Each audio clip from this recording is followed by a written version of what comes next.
I can report that we have one new case overnight, overseas acquired in hotel quarantine. This individual has travelled from Papua New Guinea. In addition, we have one historical case which will be added to our total, and I'll get the Chief Health Officer to speak to that one shortly. That was under investigation yesterday, but it will be added to our total now. We've had 3,778 tests in the last 24 hours. So again, I keep reminding people in Queensland, if you have any symptoms whatsoever, please make sure you are getting tested and staying at home until you have your results. We have 55 active cases currently in Queensland being looked after in our hospitals across the state. And we're over 109,000 vaccinations now. So I thank all of the staff in our vaccination centres for the great work that they're doing. And I remind Queenslanders that the restrictions are still in place around mask wearing. And we do ask limitations in your homes. So we do ask people to keep complying with those directions. We're very pleased that we've had really good compliance across the state as we work through the current circumstances. I'll hand over to Dr. Young.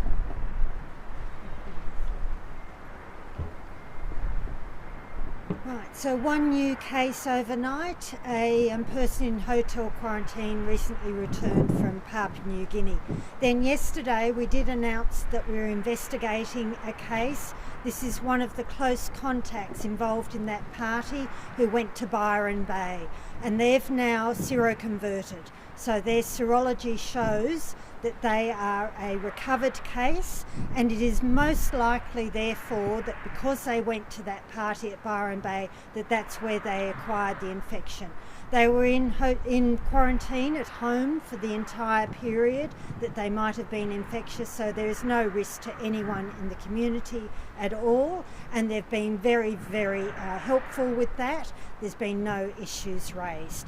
So there's no need to change any of our policy positions. It just shows that there was a significant super spreader event at that party, which we suspected all along. Now, they did have 4 PCR tests done from when they went into quarantine on the 31st of March and subsequent to that, and they had one done yesterday, and all of those PCR tests have been negative. Now, we do know that can happen. It's very, very rare, but we've had other examples, particularly interstate, where people have persistently tested negative, and then on serology they're positive, which is why we've been doing serology on this individual, because we suspected there was every chance they would become infected, and indeed they have.